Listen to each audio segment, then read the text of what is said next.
자, 시작을 하겠습니다. 오늘 저희 교과서 강의 5번째, 6번째가 되나요? 어쨌든 예, 오늘 수업할 교과서는 자, 아침나라에서 나온 음악 감상과 비평입니다. 저희 강의를 몇 번 이제 보시면 아시겠지만 아마 음악 감상과 비평 강의는 굉장히 길어지고 고등학교 음악 강의는 그보다는 조금 짧구나라는 걸 벌써 경험을 하셨을 텐데요. 조금 길어질 수도 있을 것 같은데 최대한 겹치는 부분을 좀 빼버리면서 저희 가보도록 하겠습니다. 저희 작년도 교재로는요. 음악 감상과 비평은 D번으로 표시가 되어 있을 테니까 그거 한번 따라오면서 같이 보셔도 될 것 같습니다. 아침나라 음악 감상과 비평 교과서는 글쎄 이 책의 장점을 하나 말씀을 드린다면요. 많은 악곡들이 있는데 특히 이제 2015 교과서 오면서 반주가 없는 그 가창곡들이 상당히 많다는 거 아실 거예요. 그에 비해서 비교적 좀 가창이 반주가 많이 포함되어 있는 교과서입니다. 그래서 제 개인적으로는 아직 본격적으로 범추범창 연습을 못 해보신 그 선생님들께서는 한번 이 교과서를 들고 어떤 교과서에 어떤 악곡들이 있는가, 그리고 피아노 연습을 좀 어떻게 해보면 좋을까 하는 것도 한번 좀 타진을 해보시는 기회가 되시면 좋겠습니다. 자, 이제 교과서 안쪽을 좀 보겠습니다. 저희 교과서 그 10페이지에는요, 내 맘의 강물이 있는데, 내 맘의 강물은 그동안 저희 꽤 여러 번 이미 보셨던 교과서입니다. 특히 이 교과서는 지금 보시는 것처럼 F 메이저에서 시작을 하고요. 반주보가 아주 잘 들어가 있어서요. 예, 반주보 있는 교과서로 보시기에 별로 부족함이 없으실 것 같아요. 그래서 각곡에 반주보가 좀 소개가 되고 있을 거고요. 교과 내용학 책도 그렇고 교과서에서도 그렇고 작곡가 소개 같은 것들이 많이 들어가 있기도 해서 읽으시는 데에도 좀 가독성이 좋은 교과서, 저희가 일일이 작곡가가 누구인가 확인하기 힘드실 때는 이렇게 살펴보시기에도 괜찮으실 것 같습니다. 자, 그리고 나면 악곡 해설이랑 넘어가시고요. 강 건너 봄이 오듯도 마찬가지로 반주가 있습니다. 이번 주 이 교과서는 저희가 프린트가 따로 없고요. 문제풀이에 제가 뭐 한 가지만 딱 집어넣고 끝났을 거예요. 그래서 그렇게밖에 될 수 없었던 게 반주 있는 악곡들이 워낙 많다 보니까 충분히 그냥 교과서 안에서 해결을 보실 수 있을 것 같아서 별도의 프린트도 별로 만들지 않았습니다. 자, 그러면 이제 본격적으로 제가 한번 보여드릴 악곡입니다. 자, 18페이지인데요. 눈 한국 가곡입니다. 김효근 선생님의 작사 작곡으로 80년대 대학 가곡제 이런 데 출품이 되어서 아주 유명해진 대표적인 악곡이다라고 보시면 되겠습니다. 자, 그리고 출처 지금 적어드렸으니까요. 출처 한번 봐주셨으면 좋겠습니다.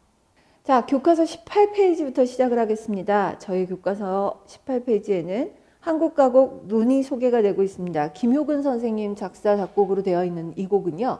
80년대 가곡제에서 당선이 된 이후에 많은 한국 가곡 공연에서도 불렸던, 그래서 뭐 유튜브 같은 데서 찾으시면 진짜 많이 보실 수 있는 악곡이에요. 출처 위에다 적어드렸고요. 교과서 빈도수 상당히 많습니다. 저희가 어떻게 공교롭게 이 곡을 빼면서 지금 이번 주까지 수업을 해와서 그런데요. 앞으로는 아주 자주 보실 곡이 아닐까라는 생각이 듭니다. 자, 이 곡은 실제로 그냥 독창으로 불린 곡인데요. 독창으로 불린 것 중에 보시면 첫 번째 페이지 말고요. 옆에 페이지 보시면은요. 저 멀리 하면서 숲 사이로 하는 요 대목에서 서로가 소리를 주고받는 걸 보실 수 있습니다. 저희가 남촌 때도 이런 이야기를 했는데요. 중간에 뭐 이중창 혹은 합창의 형태를 취하면서 대위적인 기법이라고 하겠죠. 그래서 모방적인 부분들이 나타나는 것을 보실 수가 있고요. 그에 비해 여기 겨울새 보이지 않고 흰 여운만 남아 있다오 하는 요 대목은요. 지금 보시다시피 유니즌으로 노래가 되는 걸 보실 수가 있어요. 즉 두 성부가 같은 멜로디를 단성이 되죠. 그래서 단성 성부로 노래가 되는 걸 보실 수가 있고, 또 그 다음에 눈 감고 들어보리라 하는 요 대목에서는요. 눈 감고 들어보리라 하는 요 대목에서는 한 3도 간격 정도가 나면서 화성적인 간격이 나타나는 걸 보실 수가 있어요. 저희가 이런 건 호모포니라고 부르죠. 그래서 지금 이중창이 시작되면서 공교롭게 선생님들 19페이지 두 번째 단부터, 그러니까 저 멀리 하는 리에 시작하는 부분부터 다성적 구조, 단성적 구조, 화성적 구조가 동시에 나타나고 있습니다. 이미 시험에 여러 차례 나와서 조금 김이 빠지기는 했는데 그래도 실제 교과서에 실리 낙곡을 가지고 할 수 있는 부분이니까 이런 짜임새의 변화 같은 것도 한번 보셨으면 좋겠습니다. 어려운 악상 기호는 없어요. 뭐 포코와 포코 리타르단도 뭐 이 정도야 뭐 다 아실 것 같아서 또 그리고 교과서에 아주 촘촘하게 다 달아놨기 때문에 그렇게 어렵지는 않으실 것 같습니다. 선생님들 이거 한번 불러보시면 좋을 것 같은데 왜 그러냐면 선율이 처음에 굉장히 의도한 대로 노래가 불려요. 그러다가 중간에 살짝 음이 바뀌면서 이렇게 갈 줄 알았는데 하면 예상을 깨는 곳들이 몇 군데씩 있습니다. 그래서 악보 펴시고 바로 그냥 여기 그냥 잠깐 세워놓으시고 유튜브 가셔서 눈 한번 검색하셔서 같이 노래 불러보시면서 확인하시면 좋겠는 곡입니다. 김효근 작곡가 선생님은 현재 어디 경상대, 상경대 쪽에서 교수님을 하고 계시는 음악을 전공하신 분은 아니시고요. 그런데 이 곡을 포함해서 그 좀 알려진 곡들, 한국 가곡들과 종교적 악곡들이 좀 있습니다. 그런 이야기, 대위적인 짜임새 이런 거에 대한 소개가 조금 길게 나오고 있는 아침나라 교과서는 굉장히 친절한 교과서라고 보시면 되겠습니다. 그래서 나중에 혹시 2차 준비하실 때, 수업 실현 준비하실 때 어떤 내용을 추출해서 가르쳐야 될까가 혹시 걱정되신다면 제제곡 중심으로 고르기에 적합한 교과서라고도 할 수 있겠습니다. 자, 그 다음에 26페이지로 좀 가보시죠. 그대를 사랑해 같은 악곡은 그동안 많이 보셨고 26페이지 슈베르트의 세레나데가 나옵니다. 슈베르트의 세레나데는 드릴 말씀이 몇 개 있죠. 슈베르트가 31살에 아주 어린 나이에 세상을 떠납니다. 그래서 1828년에 죽게 되는데요. 죽고 나니까 너무 급작스러운 죽음 때문에 많은 악곡들이 유작으로 남았습니다. 즉 작곡가가 번호를 정리하지도 못했고 순서를 제대로 잡아놓지 못한 상태에서요. 그래서 슈베르티아데 지난번에 보셨던 모임도 보셨겠지만 슈베르트의 친구들이 이대로 두는 것은 아깝다라고 하면서 유작집을 내는데요. 그 유작집이 백조의 노래입니다. 백조는 죽을 때 단 한 번 운다. 그래서 서양 사람들은 우는 걸 새가 노래한다라고 하기 때문에 백조의 노래라는 제목이 붙었다라고 하는데요. 저희가 일반적으로 연가곡이라고 하면 한 사람의 작곡가가 한 사람의 시집에서 일관성 있게 그 시를 추출하고 그 추출한 시를 가지고 좀 스토리텔링이 되게 만드는 걸 연가곡이라고 하는데 그에 비해 백조의 노래는 그 조건, 즉 한 사람의 시인의 시집에서 발췌했다라는 조건은 전혀 맞지 않습니다. 그러나 저희가 관용적으로 백조의 노래를 연가곡집이라고 하고 있고요. 저희 교과서에서도 그런 표현들이 많이 사용이 되고 있습니다. 자, 그래서 뒤에 보시면 얘가 연가곡이다 뭐 이런 이야기들 나오고 있는 것도 보실 수 있을 겁니다. 그래서 슈베르트 소개하면서 백조의 노래 같은 연가곡집이 있다라고 이야기하고 있으니 선생님들께서는 정확하게 이게 정의에 맞지 않는다라는 것도 한번 좀 보셨으면 좋겠고 거기에 곁들여서 연가곡을 이렇게 정의하지만 그렇게 안 보는 책들도 좀 보긴 봤다라는 정도로 다 알고 계시면 좋겠습니다. 자, 그 다음에 드릴 말씀은 이 곡은요. 이 곡을 화성 분석하겠다라고 하고 시작을 한다면 선생님들께 한다면 너무나 여러 개의 답이 나올 수 있는 곡이라는 것을 먼저 좀 말씀을 드릴게요. 지금 이 곡은 C 마이너로 오늘 제시가 됐는데요. C 마이너로 보고 먼저 제일 끝에 좀 한번 보여드릴까요?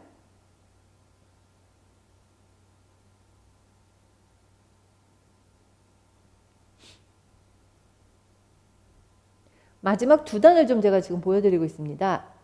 저기 보시면 잊을 수가 없구나 하는 부분이 있어요. 잊을 수가 없구나 하는 부분이 있는데 선생님들께서 지금 제가 분석한 거를 조금 보시면 아시겠지만 저는 이 곡의 뒷부분을 그냥 C 메이저로 놓고 분석을 했습니다. 근데 선생님들 이 곡이 주는 뉘앙스 멜로디는 C 마이너 느낌이 굉장히 강하다라는 것을 보실 수가 있을 거예요. 그래서 여기를 만약에 C 마이너로 놓고 분석을 하신다라고 하면은요. 지금 제가 표기한 것보다 훨씬 더 많은 차용화음을 쓰셔야 될 거예요. 이 곡은 참 특이하게도 차용화음이 더 많이 사용되는 것으로 봐야 하는 마이너 곡인지 아니면 메이저로 해서 약간의 차용화음이 사용된다고 봐야 하는 것인지 충분히 헷갈릴 수 있는 곡입니다. 예를 들면 이 뒷부분 같은 경우는요. 맨 마지막 부분에 라플레 토라솔 하는 부분 보면 누가 봐도 C 마이너 같은 느낌이 드는데 마지막에 5도의 7호음이 나오면서 도 미 내추럴 솔로 끝나거든요. 이렇게 되면 어떤 분은 이거를 C 마이너에다 놓고 피카르디라고 보실 수도 있을 거예요. 그래서 이 곡의 조성 분석은 상당히 까다롭고 어렵습니다. 선생님들께서 제가 마지막 두 단을 보여드려서 그런데 나라면 C 마이너 보겠어요 라고 말씀을 하실 수 있겠죠. 그렇지만 또 위로 올라가면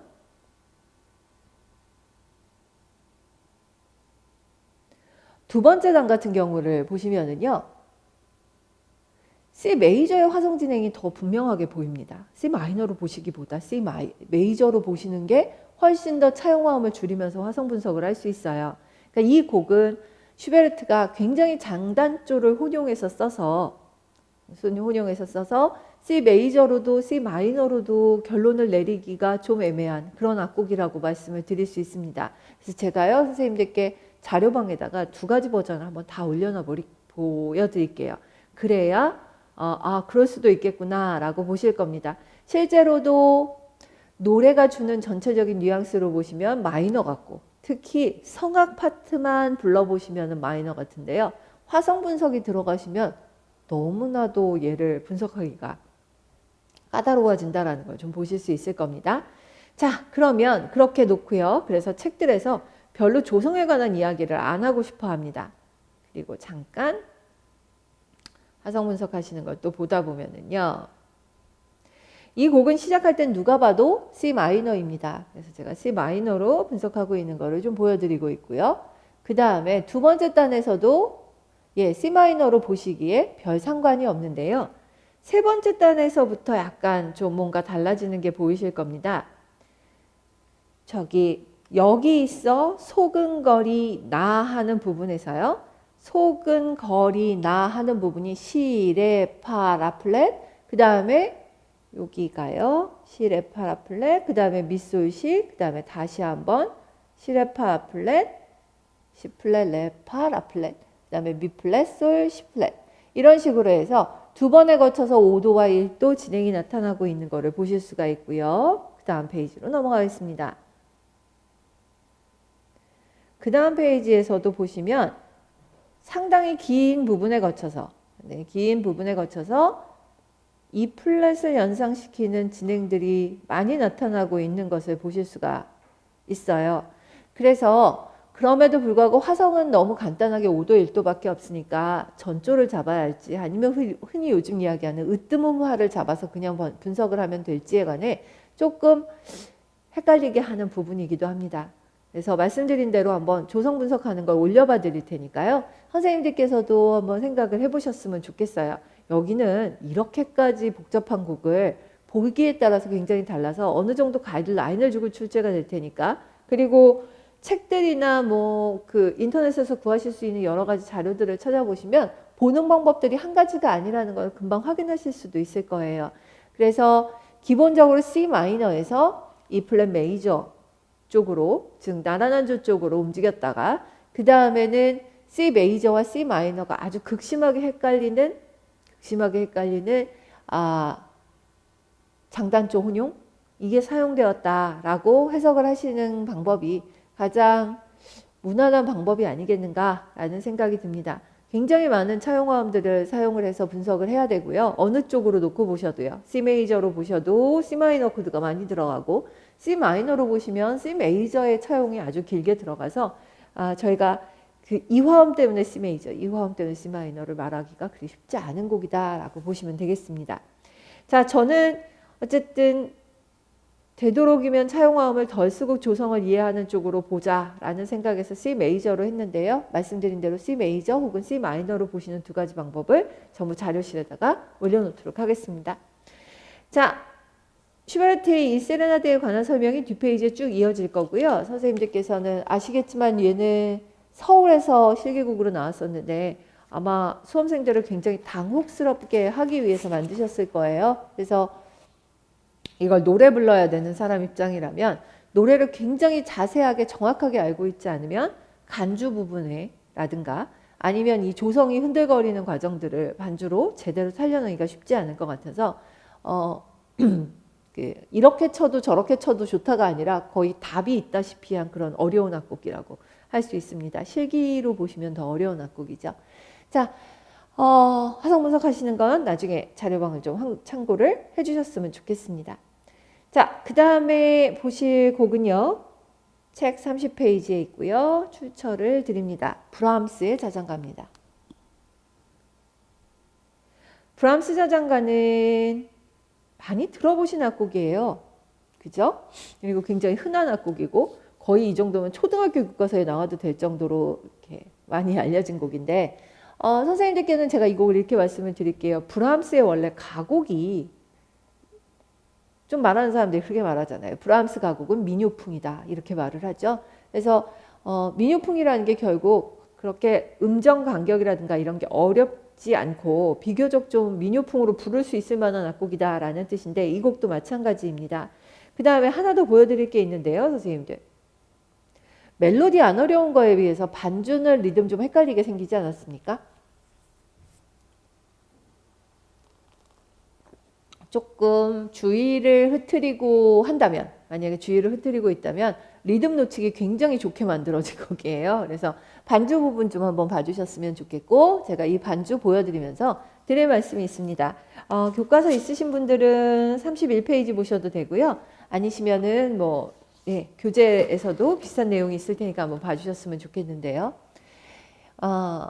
서양 음악에서요. 자장가 계통의 노래들과 뱃노래 계통의 노래들이 약간 이렇게 리듬이 그네를 타는 것처럼 흔들흔들하는 리듬 형태를 많이 보이는 게 특징이에요. 그래서 지금 여기도 뭔가 약간 흔들거리는 것 같은 느낌, 음폭을 넓게 그리고 마찬가지로 여기도 이렇게 되는데 쇼팽의 작품도 그렇고 지금 보신 브람스 작품들도 그렇고 자장가 계통의 제목이 붙으면 그 흔히 서양에서는 크레들송이라고 해서 요람 음악이라고 이야기를 하는데 그게 마치 그네 같은 걸 밀어줄 때 흔들흔들 하는 것 같은 그런 음영을 되게 많이 사용을 해요. 그래서 이렇게 사용을 하고 대부분 템포는 좀 느리고 선율은 좀 완만하고 이런 것들이 특징적이기 때문에 이런 리듬으로 나타날 수 있다라는 거고요. 이 비슷한 형태가 또 뱃노래에서도 나타나는데 상상이 가시죠? 뱃노래도 역시 배가 약간 흔들흔들 하는 것 같은 느낌을 받을 테니까요. 그래서 그런 것들이 반영된 것이다 라고 보시면 되겠습니다. 자, 그래서 브람스의 자장가는 브람스가 원래 그런 사람이었듯이 이렇듯이 어렵지 않습니다. 악곡은 굉장히 단순하고요. 그래서 작곡가 소개하는 부분 좀 잠깐 가겠습니다. 브람스를 소개를 하는데요. 그는 작품에서 고전파 경향의 엄격한 형식 속에서 낭만적인 새로운 기법을 채용하고 있어서 신고전주의 작곡가로 불리기도 한다라고 이야기를 합니다. 아마 이 교과서를 한 줄 한 줄 읽으시는 선생님들께서는 틀림없이 이 부분에 대해서 정말? 이렇게 한 번쯤은 의심을 하셨어야 되지 않을까라는 생각이 듭니다. 저희가 보통 신고전주의다라고 이야기를 할 적에는요. 이런 단어를 쓰죠.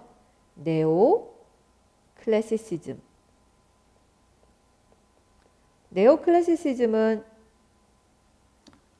브람스보다 한참 어린 작곡가죠. 스트라빈스키가 20세기 초에 작품을 쓰면서 얻게 된 이름입니다.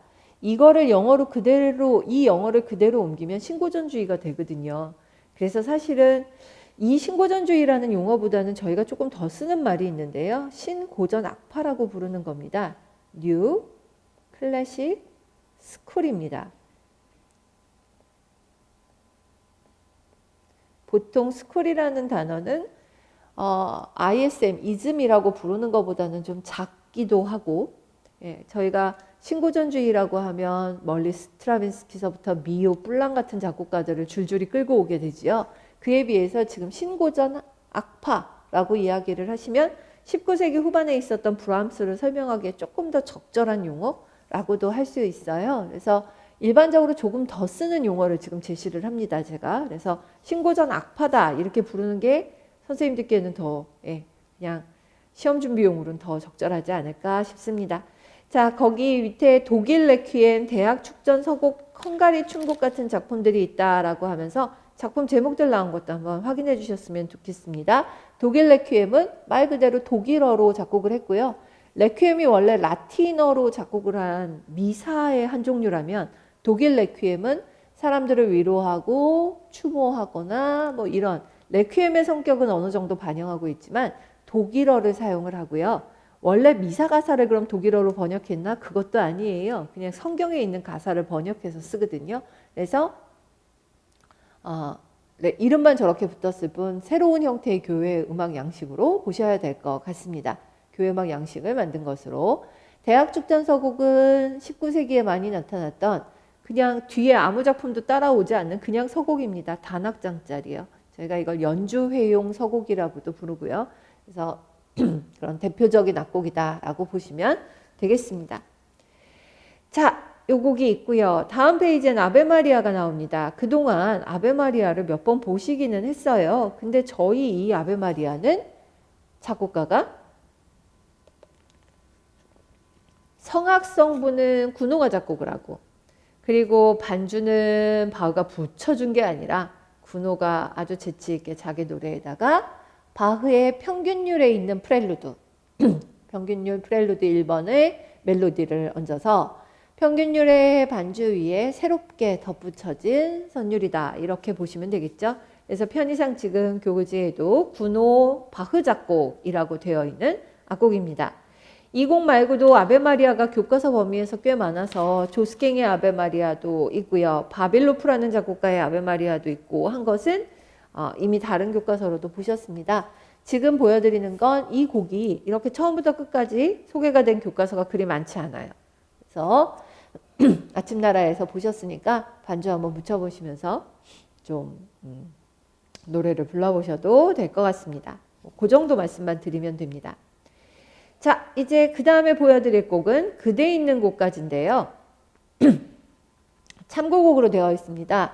말씀드린 대로 임용에서는 참고곡이라는 개념은 없었습니다. 그래서 참고곡이라고 했기 때문에 노래를 안 불러봐도 된다. 이건 굉장히 위험하신 생각이라고 전에 말씀드렸습니다. 4권에 있고요. 그대 있는 곳까지라고 되어 있습니다. 자, 이 곡은요. 에레스토라는 옆에 있는 제목을 보셔서도 알 수 있지만 원래 스페인어로 불렸었고요. 대중음악으로 많이 소개가 되었던 악곡입니다. 그래서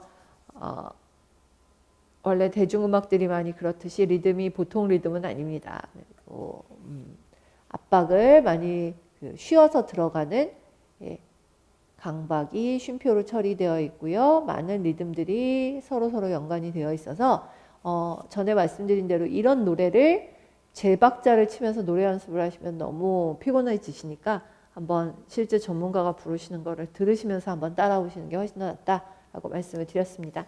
자, 앞으로 몇 번 보시게 될 곡이기는 합니다. 그래서 별다른 소개를 지금 참고곡이어서 안 해놨는데요. 이런 악곡이 있다 정도 보시면 되겠습니다. 자, 그 다음에 죄송합니다. 3권에 있는 도라지꽃이라는 악곡을 좀 보여드리겠습니다.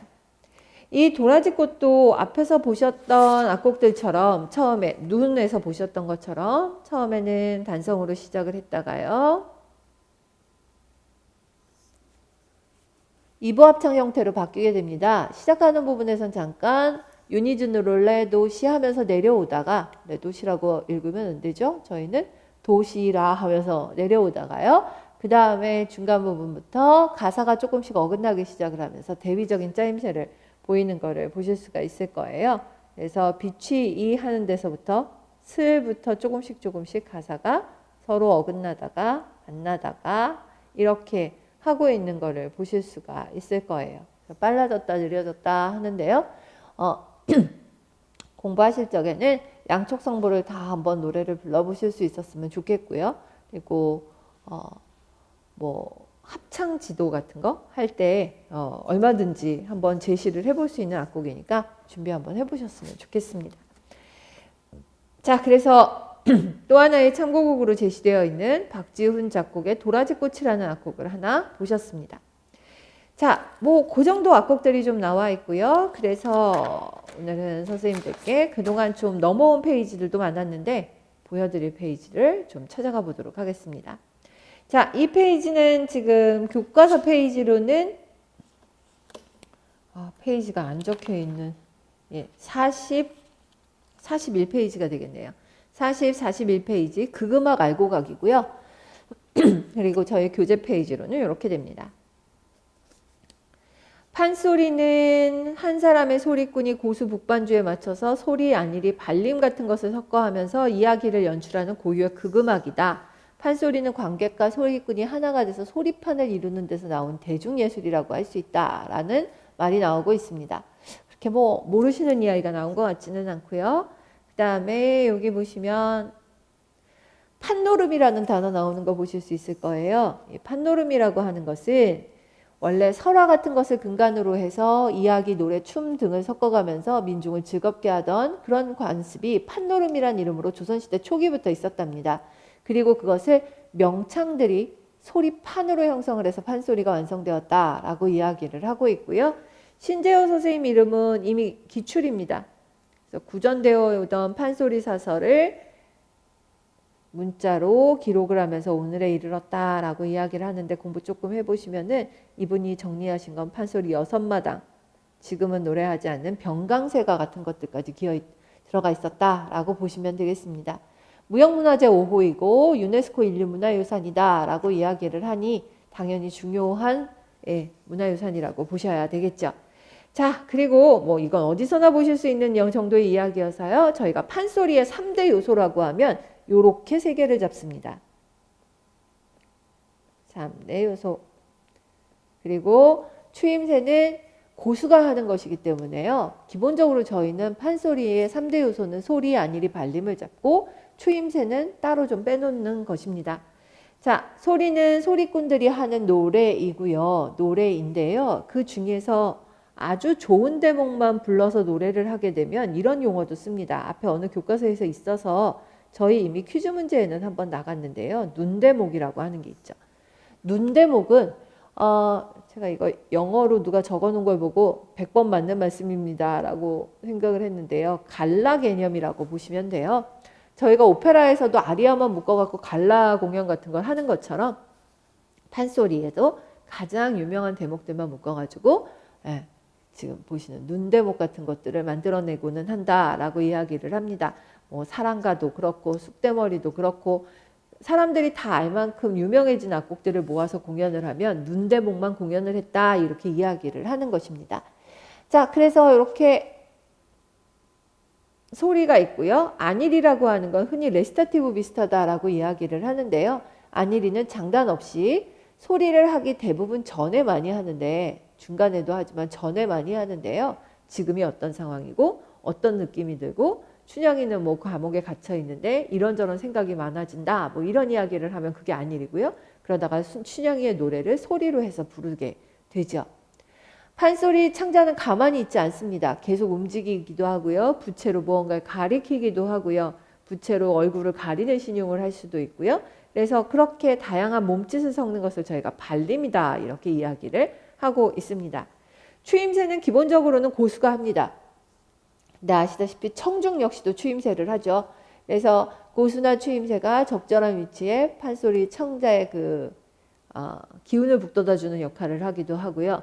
그리고 자기가 느끼는 기쁨이나 슬픔 같은 것들을 아이고 하는 형태라든가 뭐 여러 가지로 집어넣어서 추임새를 넣는다라고 이야기를 합니다. 판소리 5마당 이름 정도는 넘어가겠습니다. 자, 그리고 고수가 나오고 있죠. 북장단을 치고 추임새를 통해서 소리꾼을 도와주는 역할을 한다라고 이야기를 하고 있습니다. 저희 유명한 이야기 많지 않습니까? 일고수, 이명창 같은 말들이요. 그래서 판소리에서 어찌 보면 소리꾼보다도 더 중요한 역할을 하는 사람이 고수다라고 이야기를 하고 있습니다. 자, 그동안도 얼핏 교과서 보시면 넘기시다가라도 만나셨을 텐데요. 창극입니다. 창극은 20세기에 만들어졌습니다. 그래서 20세기 초에 만들어졌는데요. 여기 설명이 다는 아니어서 선생님들께 이 설명은 제가 나중에 좀 드렸으면 좋겠습니다. 사실은 정확하게 창극이 몇 년에 공연됐는지에 대해서는 굉장히 왈가왈부하는 경향이 있습니다. 저희가 분명하게 알고 있는 건 요거는 정확합니다. 1902년 고종 때 여기까지만요. 1902년 고종 때 고종의 즉위 40주년을 축하하기 위해서 창극 공연이 준비되었었다라고 이야기를 하는데요. 그 공연을 못했다라고 하는 사람들이 훨씬 더 많은 가운데 지금 아침나라 교과서는 협률사에서 공연을 했다라고 이야기를 하고 있어서요. 선생님들 일단 이 책의 내용은 그냥 그런 게 있었다 정도로 보시고 다양한 앞으로도 조금씩 연도수 다른 기록들도 보시게 될 테니까 그때 가서 좀 정리를 해서 보셨으면 좋겠습니다. 일단 중요한 것은 이걸 판소리, 대부분은 판소리에서 많이 출발을 해서요. 원래 소리를 했는데 춘향이 역과 이도령 역을 모두 한 분의 창자가 했다면 창극은 배역을 나누어서 한다든가 하는 식으로 해서 나누어 분창을 하는 것이 일반적인 방법이다라고 이야기를 하고요. 판소리가 북장단밖에 안 쓰는 거에 비해서 창극은 관현반주를 다 쓸 수 있다는 점, 볼거리가 좀 많다라는 점을 특징으로 하고 있습니다. 판소리 5마당을 가지고 베이직을 깔고 그 다음에 그 위에다가 새롭게 좀 소리를 입혀서 만든 창극도 있고요. 완전히 새롭게 창작된 김구 이런 것들이 있다라고 이야기를 하는데 그런 것들도 있고요. 저희가 익히 아는 줄거리에다 맞춘 창극들도 있습니다. 이를테면 장화 홍련전 이런 것들이요. 그래서 그런 다양한 종류의 창극들이 만들어진 바 있다라고 보시면 됩니다. 마당놀이인데요. 마당에서 벌리는 세시별 민속노래에서 유래한 것 맞습니다. 근데 마당놀이는 사실은 20세기 후반에 생긴 아주 최근에 생긴 공연물이라고 이야기를 할 수 있습니다. 특히 마당놀이는요.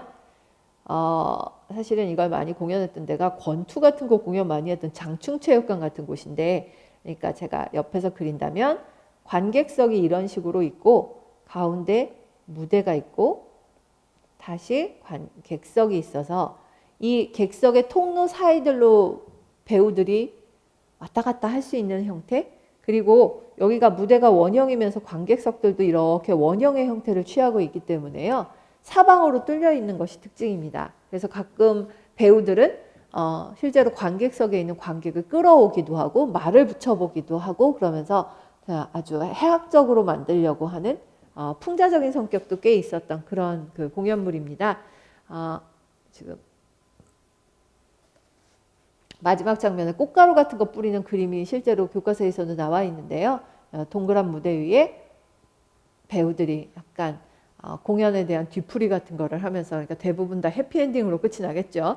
그래서 이렇게 해서 관객들을 끌어들이는 그런 형태를 보였습니다. 자, 그 다음에 선생님들 경극이 나옵니다. 경극의 경자는요. 옆에 써 있는데요. 북경의 경자입니다. 북경이 수도였던 곳은 청나라였고요. 그래서 19세기 중엽이라고 기억을 하시는 것도 좋겠지만 청나라 때라고 기억을 해주시면 좋겠습니다. 청나라 때고요. 명나라 때는 한두 교과서에서 용어가 나오고 있는데 명나라에는 곤곡이라고 부르던 것이 있습니다.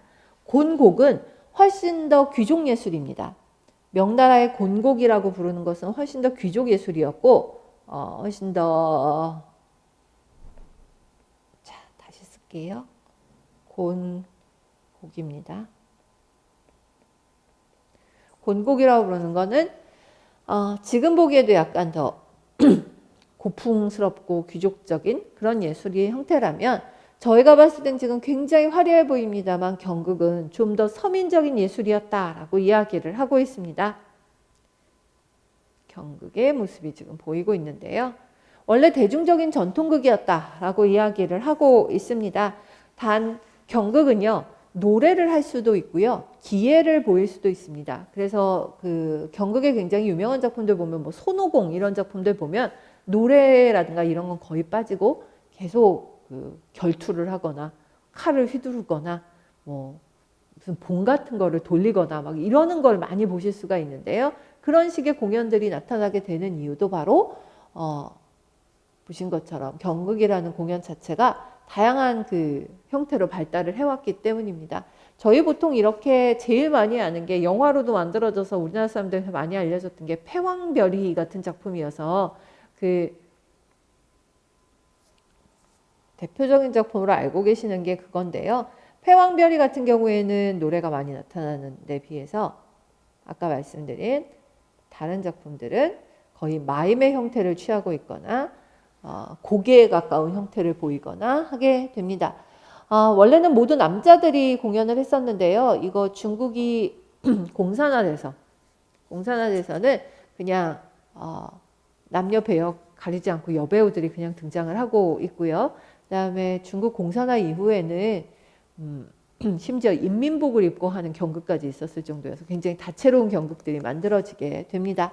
자, 그래서 패왕별이 같은 작품들이 있다라고 보시면 되고, 배우가 여러 배역을 맡지 않고 평생 한 배역만 맡는다라고 이야기를 하는데, 이것도 실은 옛날 이야기라고 보시면 좋겠습니다. 20세기에 그 중국이 공산화되기 전 이야기라고 보시면 좋겠습니다. 실제로 패왕별이에서 우희 역을 맡았다라고 얘기하면 평생 우희만 하고 살았다라고 이야기를 하는데요. 현재는 이런 공연을 하기가 너무 쉽지 않아서요. 별로 그렇게까지 잘 안 봅니다. 사실 관광객들이 보러 가는 경극은요, 정말 눈대목 공연처럼 갈라쇼처럼 하게 되기 때문에요. 그런 공연들을 보신다면 그걸 한 가지 역만 가지고 공연을 한다라는 게 그리 쉽지 않다라는 것도 금방 아실 수 있을 거고요. 지금은 옛날 이야기로 보시면 될 것 같습니다. 자, 가부끼인데요. 제가 선생님들께 한자를 쓱쓱 적어드리면 정말 좋을 텐데 그럴 정도로 한자를 잘 쓰진 못해서, 가부끼는 우리 왜 노래할 때 가 있고요. 그 다음에 춤출 때 무 있고요. 그 다음에 기회를 보인다 할 때 기를 일본식으로 읽습니다. 그래서 한자로 가, 무, 기를 적고 가부끼 이렇게 읽는데요. 가부끼는 교토에서 발생을 해서 서민들의 사랑을 받고 있다라고 얘기하는데, 저희는 보통 에도 시대라는 표현을 많이 써요. 그래서 일본의 에도 시대에 만들어졌고, 이 역시도 배우는 평생 한 배역만 연기를 하고 남자 배우만 출연한다라고 이야기를 하고 있는데, 경극에 비해서 가부끼는 이게 지켜지는 편입니다. 그래서 남자 배우들만 출연을 하는 것도 맞고요. 그래서 남자 배역에 뭐 기모노를 입고 등까지 하얀 분칠을 하고 화장을 아주 진하게 한 여배우들 역을 하는 그런 배우들도 있습니다. 현재까지도 굉장히 활발하게 일본에서는 공연이 되고 있고요. 유네스코 세계 무형문화유산으로 등록되어 있다라고 하는 뭐 당연한 이야기일 겁니다. 그래서 그 문장이 조금 엉키는데 18세기 초 일본 교토에서 발생해서 서민들의 사랑을 받고 있다라기보다 받았다라고 적으시는 게 좋을 것 같아요. 왜냐하면 가부키 역시도 지금은 굉장히 비싸고 굉장히 격조 있는 공연처럼 이야기가 되고 있지만 원래 서민 예술이었습니다. 그러니까 경극과 가부키가 모두 민간의 예술이었지 아주 귀족적인 예술은 아니었다라고 이야기를 하고 있습니다. 자, 그래서 약간 과거와 현재가 조금 헷갈리게 적혀 있는 표현들이 있어서 그거나 좀 확인하시면 가셨으면 좋겠습니다. 자, 그 다음 페이지로 가시면은 판소리 춘향가인데요. 오늘 제가 보여드리려는 건 아침나라 교과서는 판소리에 여러 대목을 주었다는 점에서 확인하셨으면 좋겠습니다. 먼저 남원경치. 남원경치라고 해서 동문 밖을 나가면 하면서 시작되는 남원경치 대목이 있고요. 그 다음에 그 유명한 자진사랑가 대목이 있습니다. 너무나 많이 보셨던 자진사랑가. 그 다음에 여기요, 이별가 대목이라고 하는데 선생님들 판소리의 구조를 좀 아셨으면 좋겠는데, 이 이별가는 이별이라는 게 관련된 대목이 되게 많아요. 춘향이하고 이도령이 이별을 할 때 한 번에 그냥 안녕이라고가 아니고 뭐 어디서 붙고 울며 잡고 이별을 하고 어디까지 쫓아나가고 뭐 하고 뭐 이러면서 굉장히 많은데, 지금 이 대목은 또 한 대목이라고 이야기를 할 수 있습니다. 이별차로 나갈 적에 라고 하는 부분이 있는데요. 지금 선생님들 보시는 것처럼 이렇게 멜로디가 붙어 있는 버전도 있고요. 현재 국립국악원 버전으로 이 대목은요, 여기에 음이 없어요. 음이 없다는 건 그냥 그러면 안일이에요? 라고 하시면 안일이 하기엔 너무 짧고요. 그러니까 이별차로 나갈 적에 이렇게 하는 부분이 그냥 약간 말로 이루어진다는 건데요. 그렇게 이것처럼 노래하는 거 아니고 그냥 말로 짧게 하는 것을 성음이라고 부르기도 합니다. 그래서 선생님도 국립국어원 뭐 찾으셨는데 이악보가 안 나온다. 다른 책에서는 이악보가 안 나온다. 라고 이야기하시면 판소리 판형이 너무 여러 가지여서 그 중에서도 춘향가는 정말 너무 많아서 이렇게 할 수도 있고 그냥 이별차로 나갈 적에는 말로 하고 부끄러운 줄을 모르고서 뒷부분도 조금 바뀌는데요. 노래가 그 다음에 나오는 경우들도 있다. 이렇게 보시면 되겠습니다. 자, 그 다음에 쑥대머리입니다. 쑥대머리는 옥방에 앉아서 홀로 노래하는 대목이라고 이야기를 하고요. 선생님들 이 곡은 이미 여러 차례 나왔는데 쑥대머리 귀신영용이라는 가사만 보셔도 아시겠지만 자기는 완전히 머리가 다 헝클어졌고 귀신꼴이다 라는 이야기를 하는 거죠. 당연히 굉장히 슬픈 춘향이의 노래입니다. 그래서요 여기 어떻게 노래 부르냐면 귀신형용 하는 부분에서는 떱니다. 그리고 대부분 파샵이 있는 부분은 따란 따란 이렇게 끌려서 내려오죠. 그러면 선생님들 지금 얘가 떠는 목, 그 다음에 여기가 평으로 내는 목, 그 다음에 여기가 꺾는 목이 됩니다.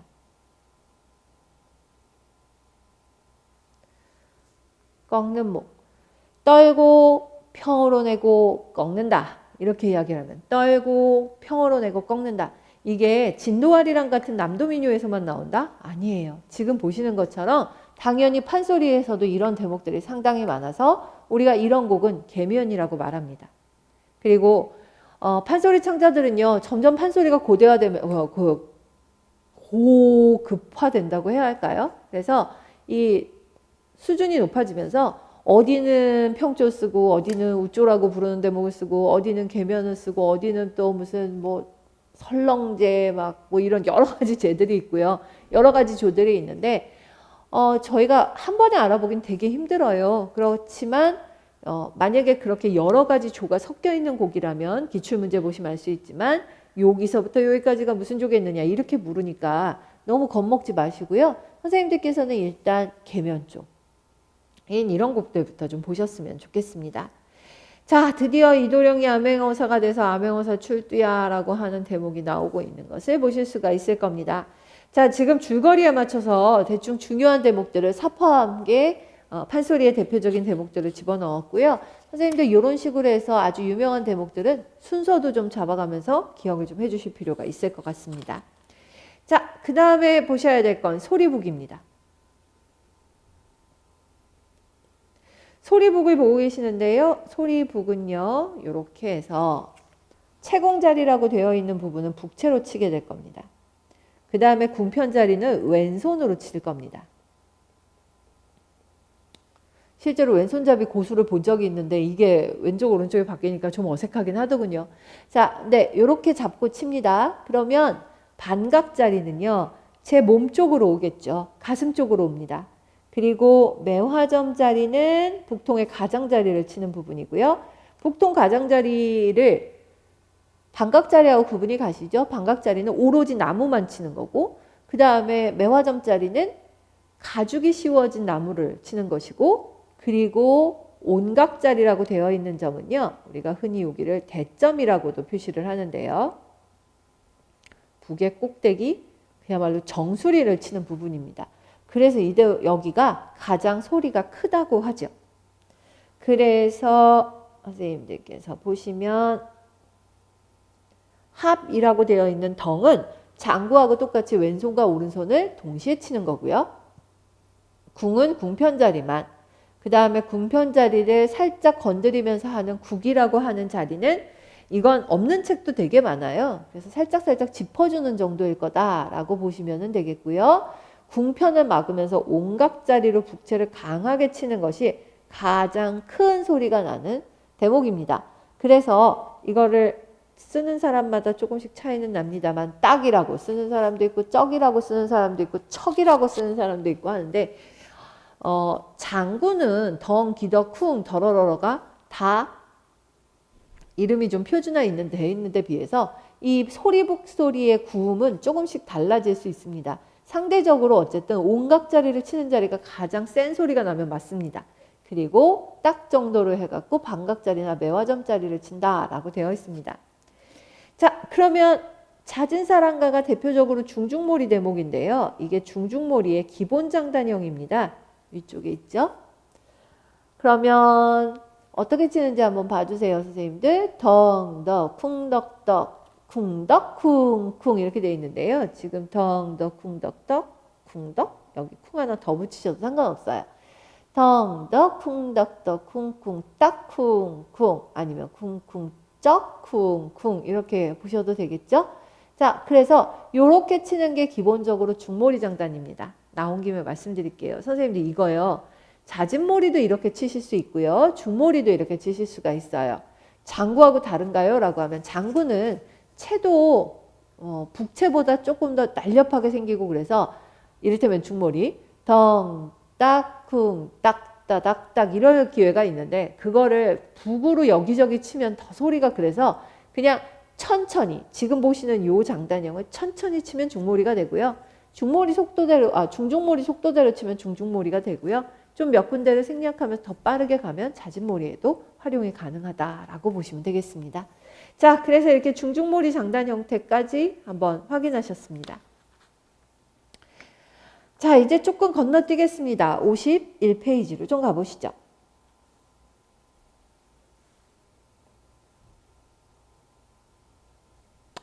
오페라 라트라비아타가 나옵니다.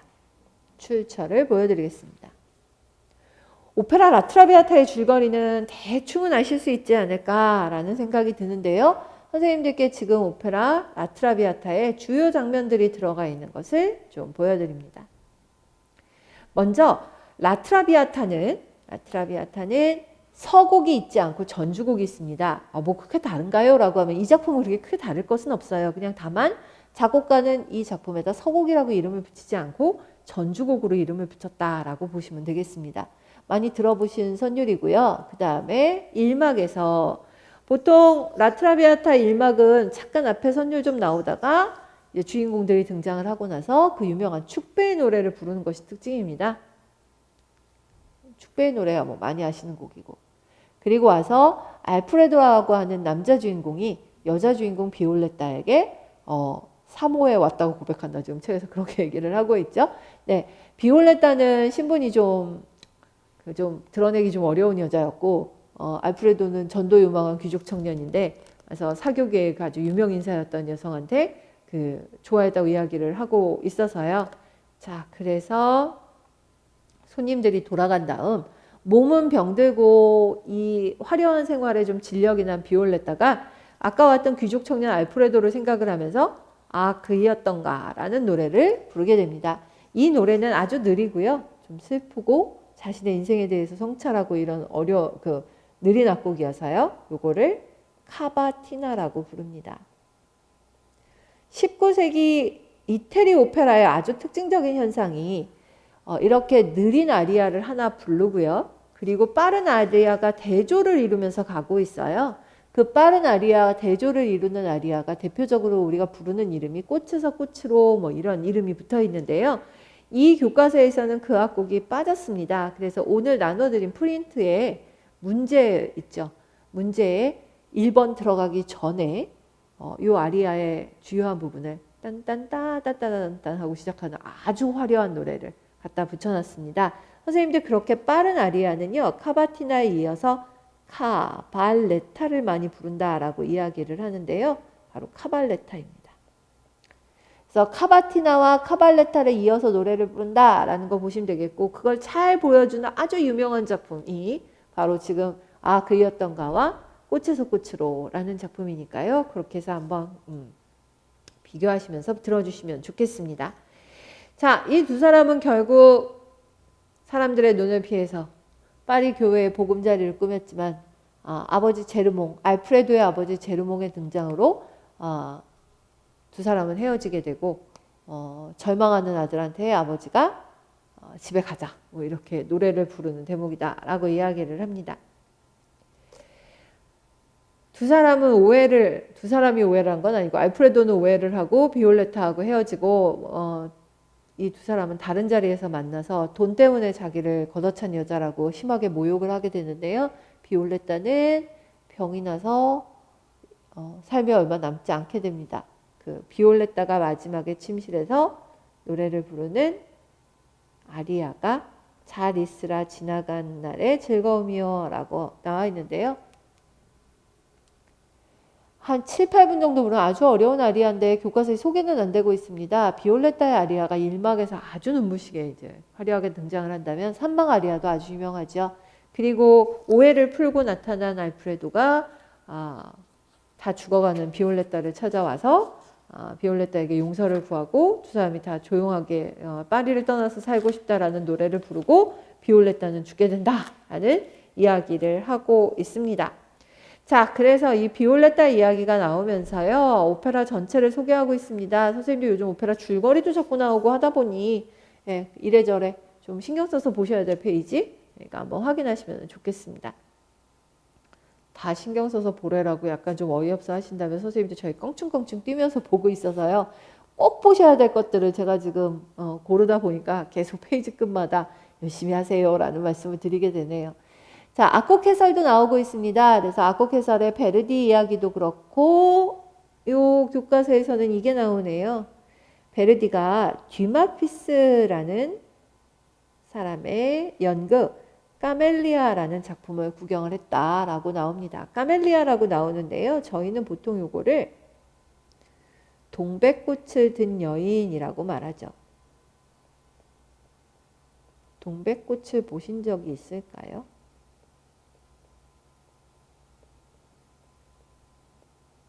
동백꽃은 얼핏 보면 약간 장미같이 생겼습니다. 꽃잎 모양이랑 이런 것들이요. 그래서 제가 동백꽃을 직접 못 보신 분들한테 예를 많이 드는 게 그 명품 샤넬 같은 거 사면 이렇게 꽃 모양 같은 스티커를 붙여주잖아요. 그게 동백입니다. 그래서 동백꽃을 든 여인은 우리 지금으로 치면 장미꽃을 든 여인처럼 뭔가 좀 화려한 여자라는 뜻으로요. 그래서 까멜리아라는 연극을 베르디가 구경을 하고 바로 굉장히 짧은 시간 안에 이 연극으로 오페라를 만듭니다.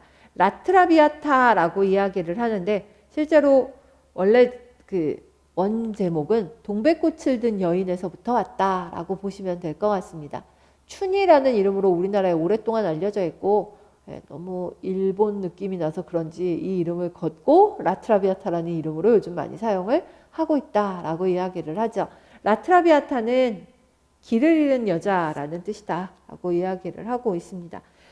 아침나라 교과서가 다른 교과서들보다 이런 점에서 많이 친절해요. 제가 아침부터 친절하다라고 말씀 많이 드리는데 친절한 교과서이고요. 이렇게 유명한 꼭 필요한 작품의 인물들 이런 것들을 좀 비교를 해놨습니다. 그리고 판소리 춘향가하고 둘을 비교한 페이지도 나오는데 어려운 이야기는 없을 것 같아서 그냥 한번 확인하시는 정도면 될 것 같습니다. 자, 이제 조금 걱정스러운 악곡들이 몇 개가 실려 있습니다. 혹시 얘를 노래 부르게 하면 어떡하지 하는 악곡 중에 하나입니다. 노래에 살고 사랑에 살고 라는 악곡인데요. 오페라 토스카에 나옵니다. 오페라 토스카는 푸치니의 아주 대표적인 작품이고요. 푸치니의 많은 오페라들이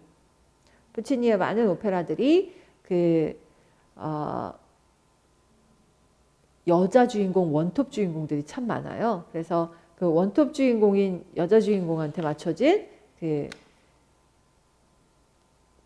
여자들의 아리아, 독창 아리아 이것들이 많이 나타나고 있는데요. 토스카 설명부터 좀 보셨으면 좋겠습니다. 요거 찾으시면은 앞에 악곡은 나올 테니까요. 2권 566페이지에 소개가 되는데요. 푸치니에 대해서 먼저 소개를 하고 있고 이 푸치니의 토스카는 노래에 살고 사랑에 살고 별은 빛나건만이 거의 가장 중요한 아리아처럼 이야기가 되고 있는데 어떨 때는 정말 좀 그런 것도 있어요. 이 두 아리아가 너무 유명하다 보니까 약간 작품이 묻힌다. 토스카의 줄거리를 아는 사람은 거의 못 본 것 같고 이 아리아는 안 들어본 사람이 없을 정도인 그런 작품이기도 합니다. 자, 1800년 로마를 배경으로 하고 있고요. 토스카는 오페라 가수이고요. 이 오페라 가수 A는 카바라도시라고 하는 테너 화가입니다. 테너가 노래를 하고요. 그래서 이 두 사람이 굉장히 좋아하는 사이인데 정치적으로 뭔가 불안정했던 시기에 스카르피아라고 하는 경찰서장이 카바라도시를 붙잡아서 놓고 그녀의 애인인 네 애인을 살리기 위해서는 네가 나한테 잘해야 돼 라고 하면서 괴롭히는 매우 구악적인 그런 줄거리를 가지고 있어요. 그래서 토스카가 마지막에는 결국 자살을 하게 된다라는 이야기를 하고 있습니다. 자, 그래서 그 유명한 장면들에서 나오는 노래에 살고 사랑에 살고 하고 별은 빛나건만이 어떤 맥락에서 나오는 노래인지도 좀 봐주셨으면 좋겠고요. 교과서 악보를 좀 잠깐 보시면 아시겠지만, 자, 이쪽이요. 보시면 아시겠지만 지금 이게 원조인지 아닌지는 제가 안 찾아봤습니다. 그래서 모르겠는데 플랫이 6개 그리고 이렇게 플랫이 6개로 노래를 부르면서 A 플랫까지 지금 나오고 있어서 너무 지나치게 높기는 해요. 높기는 한데 선생님들께서 그래도 한번 소리가 안 나도 낮춰서라도 한번 불러는 보셔야 되지 않을까라는 생각이 좀 들고요. 너무너무 유명한 아리아입니다. 제 기억으로는 지금 F샵 정도까지는 나온 적이 있거든요. 실제로 실기시험에서도. 그래서 낮춰주거나 뭐 수를 내서라도 한 번쯤은 노래가 어떻게 생겼는지는 아나 한번 물어볼 만도 하지 않을까라는 생각이 듭니다. 어려운 악곡입니다. 자, 그래서 이런 악곡이 좀 나와 있고요. 그 다음에 그 옆에는 설마 아닐 거라고 생각은 합니다. 토스카 중에서 별은 빛나건만이라고 되어 있는 악곡이 나옵니다. 이 곡은 주인공이 테너다 보니까 남자 주인공의 테너인데요. 너무 높죠. 이 곡도 마찬가지로. 그래서 굉장히 높은 악곡이에요. 파바로티 같은 분이 손으로 꼽는 아리아 중에 하나잖아요. 그래서 지금 남녀 주인공의 아리아입니다. 교과서가 감상과 비평이다 보니까 아무래도 좀 어려운 악곡들을 탁탁 그냥 실어놨어요. 그래서 한번 어떤 곡인지 들어보시고 한번 좀 해보셨으면 좋겠습니다. 자, 이 교과서 이렇게 시작을 해서요. 앞에 극음악 챕터였기 때문에요. 그 다음에는 비제 칼멘의 하바네라가 나옵니다. 하바네라가 나옵니다. 선생님들 요 리듬은 기억하시죠? 여긴 지금 쉼표로 끊어놨는데 저희가 오 솔레미오 하면서 이미 하바네라 리듬이 점을 붙여서도 표시가 되고 해서 남미에서부터 온 리듬 형태다라고 이야기를 했습니다. 그래서 하바네라 리듬은 아예 지금 이 음악은 하바네라라는 이름으로 사람들한테 많이 알려지고 있습니다. 실제로 처음 가사는 사랑은 작은 새처럼 뭐 이러면서 나오는 가사인데요. 저희가 그냥 편의상 하바네라 하바네라 이렇게 많이 부르고 있죠. 선생님들 이 곡은 보시다시피 불어 가사를 그냥 써놨습니다. 그래서 불어 가사를 그냥 써와서 설마 불어 딕션으로 이걸 부르게 할 일은 없을 거라고 생각은 하는데 우리말 딕션이 붙어있는 교과서도 없지 않습니다. 그래서 그러니까 우리말로 노래 번안해서 부른 것들이 없지 않아서요. 노래 어떻게 되는지 한번 보시고 한번 들어보시고 이 곡을 모르시는 분들은 그닥 없으실 것 같은데요. 어쨌든 프랑스 작곡가 비제의 카르멘 중에 대표적인 카르멘의 아리아 하바네라가 소개되었다라고 보시면 되겠습니다. 예, 저희가 이 교재 만드는 구성상 교과서에는 바로바로 옆에 페이지에 있는데 아이고 이게 교재 교과 내용학 교재 작년 교재에서는요 어쩔 수가 없었어요. 그래서 요 곡은 3권에 실려 있고 곡에 관한 설명은 2권에 있어서 전체 교재 구성으로는 그렇게밖에 볼 수가 없어서 그랬는데요.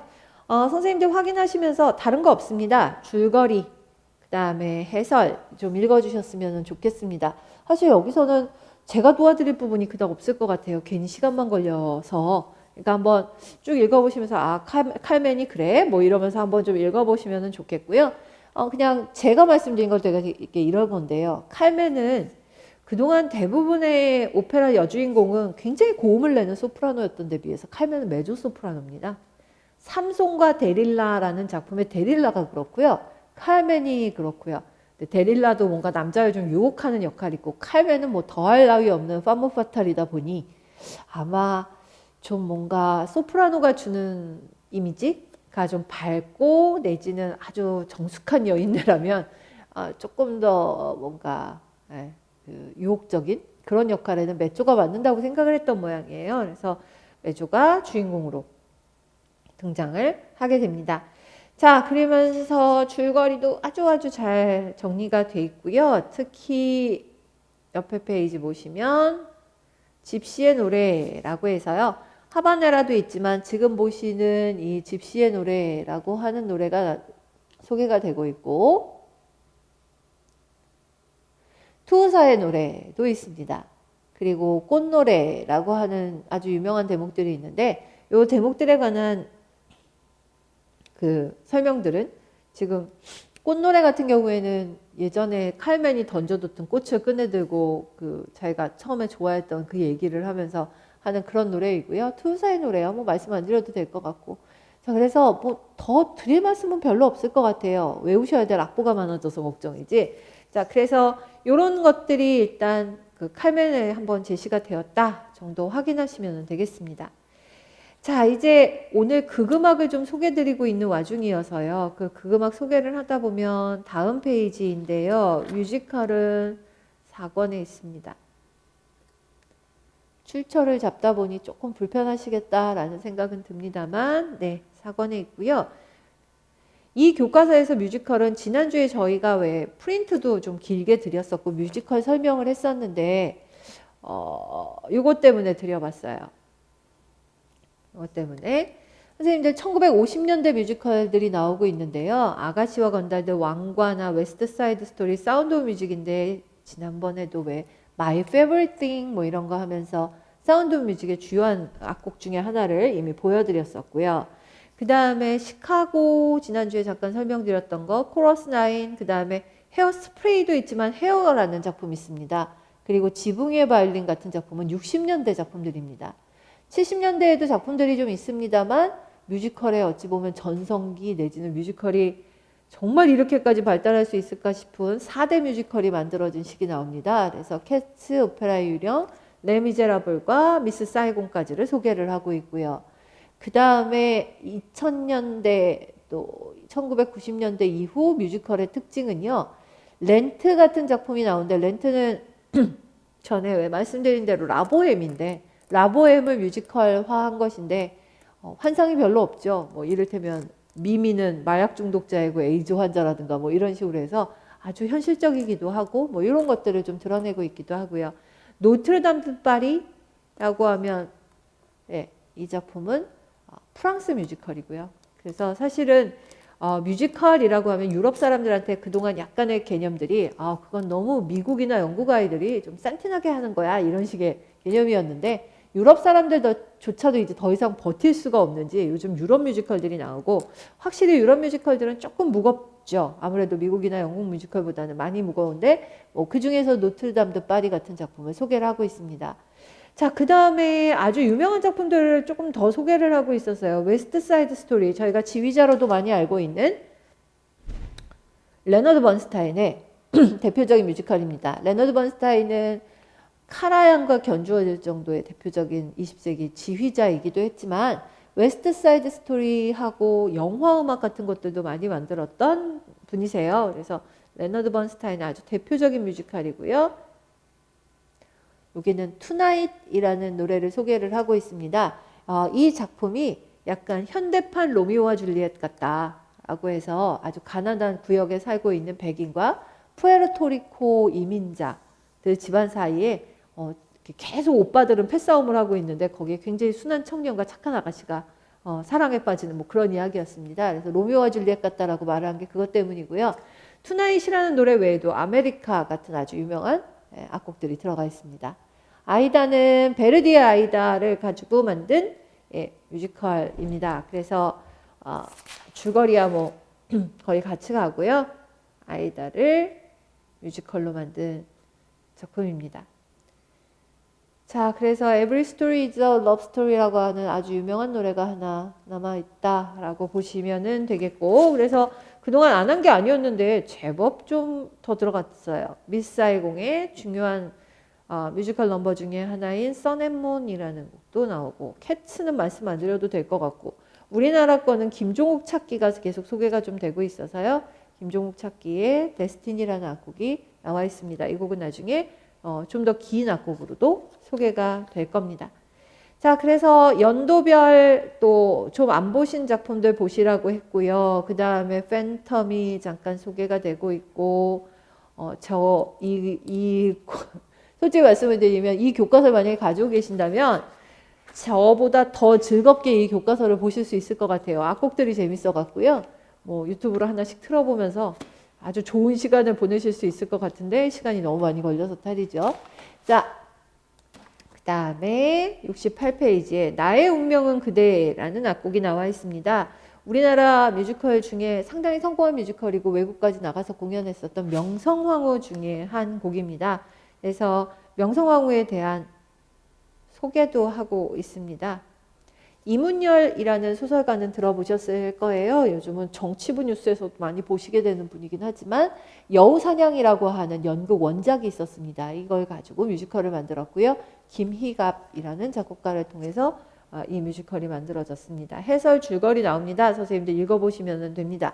너무 친절하게 잘 나와 있어서 좀 지도서 같은 느낌이 들 정도예요. 그러니까 충분히 그냥 보실 수 있을 것 같고요.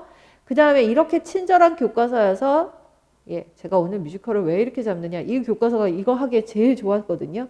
노트르담 드 파리입니다.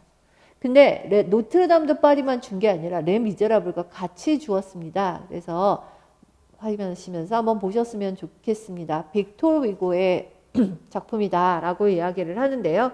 빅토르 위고의 레 미제라블과 파리의 노트르담이 그의 대표작으로 꼽힌다라고 해서 같은 소설가의 작품이라는 거를 일단 모먼트로 잡았어요. 그러니까 레미제라블하고 파리의 노트르담 보시면 되고요. 이제는 이걸 파리의 노트르담이라고 씁니다. 옛날 책들 보시면 이 책 제목이 이런 말을 해도 되나? 노트르담의 꼽추 이렇게 번역해서 썼었어요. 실제로. 그래서 그 콰지모도가 그 척추 장애자잖아요. 그래서 그거를 가지고 너무 드러내서 근데 요즘은 그런 말을 책 제목 같은 거에다가 쓰면 안 되니까 노트르담 드 파리 이렇게 되어 있습니다. 그 집시 여인을 사이에 두고 너무나 착한 그 꼽추 콰지모도가 주교와 또 근위대장 사이에서 벌이는 비극적인 사랑 이야기다라고 이야기를 하면서 작품을 소개를 하고 있고요. 그래서 아시는 대로 레 미제라블도 뮤지컬이 되었고 노트르담 드 파리도 뮤지컬이 되어서 두 작품을 좀 비교를 하고 있는 것을 보실 수가 있을 겁니다. 소개만 드립니다. 그리고 이제서부터는 선생님들께서 보셔야 될 것 같고요. 이 곡 모르는 사람 없을 정도로 저희 한때 이 레 미제라블이 영화로 나오면서 이 곡이 더 아주 유명해졌는데요. Do you hear the people sing? 이라고 하는 노래가 들어 있습니다. 다시는 노예로 살지 않겠다고 하는 저 사람들의 노래가 들리느냐 뭐 이런 대목인데요. 합창으로 아주 웅장하게 나오는 악곡이기도 하죠. 그래서 이거를 원제로 Do you hear the people sing을 쓰기도 하지만 뭐 민중의 합창 뭐 이런 식으로 번역을 해서 쓰기도 합니다. 그래서 이 곡도 많이 들어보신 곡일 거고 그 다음에 실기학원에서 제가 이 노래 부르는 거를 복도에서 들었던 적이 있는데 선생님들이 이것까지 불러보고들 들어가시는 것 같아요. 자, 그래서 약간 읊조리듯이 시작하는 데서부터 시작을 해서 쉽지 않은 곡입니다. 변박 되게 많고 뮤지컬 가수들이 TV 같은 데 나와가지고 한 곡지씩 보여줄 때도 많이 쓰는 아주 어려운 악곡 중에 하나이죠. 그래서 대성당들의 시대라고 하는 악곡입니다. 뭐 조금만 들어보시면 무슨 곡인지 다 아실 테니까. 그래서 두 개의 뮤지컬에서 아주 유명한 장면들을 좀 보여주고 있습니다. 자, 이제 선생님들 80페이지로 좀 가보시면은요. 보락곡들 많죠. Seasons of Love는 그동안 많이 보셨고 그리고 80페이지에 황금별이라는 노래가 소개되고 있습니다. 모차르트라는 뮤지컬이 있는데요. 이 모차르트라는 뮤지컬 중에 나오는 곡입니다. 프랑스 뮤지컬이래요. 그래서 모차르트 중에서 나오는 악곡이다 라고 보시면 되겠습니다. 그냥 선생님들 노래 한번 들어보시는 걸로 끝내셨으면 좋겠습니다.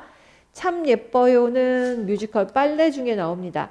이게 다른 교과서들에서는 그냥 잠깐 언급이 되고 갔다면 이 교과서는 노래가 되게 길게 나오는 것이 특징이어서요.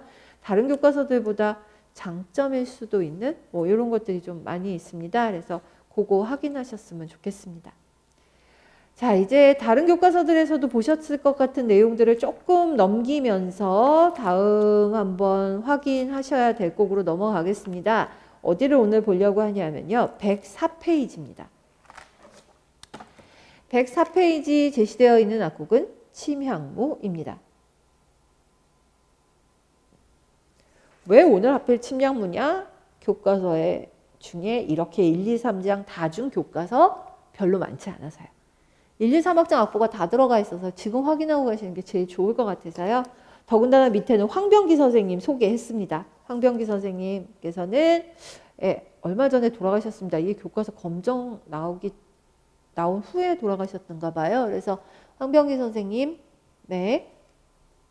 대한 소개가 나오고 있습니다. 침향무라고 되어 있는데요.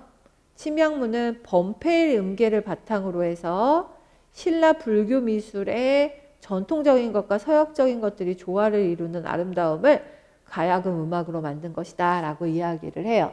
혹시 선생님들께서 이 침향무를 국악사 파트의 통일신라 부분에서 보시게도 될 거예요. 그러면 아니 현대 작품을 20세기 작품을 왜 통일신라 시대에 갖다 놔? 라고 하시면 바로 요거 때문이다.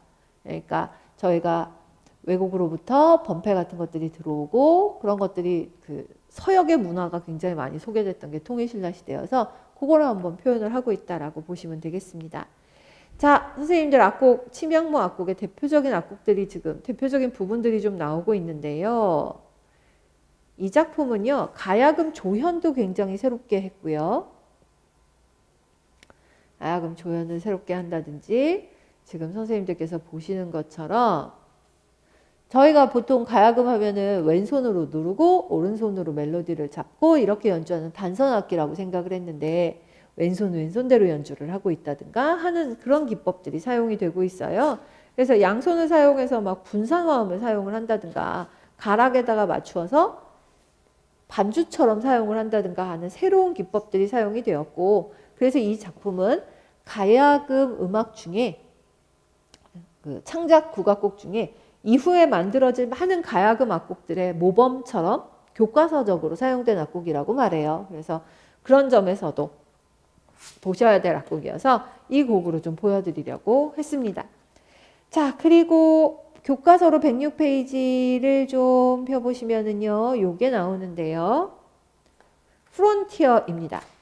양방을 선생님의 프론티어라는 작품은 선생님도 벌써 빰빰빰빰빰빰빰 많이 들어봤던 곡이죠. 저희 뭐 광고에서도 많이 나오고 많이 들어보신 곡인데 2002년도 부산 아시안 게임 때 공식 아시안 게임 때 공식 음악으로 선정되었던 악곡이다라고 이야기를 하고 있어요. 그래서 양방은 선생님에 대한 소개도 같이 나오고 있습니다.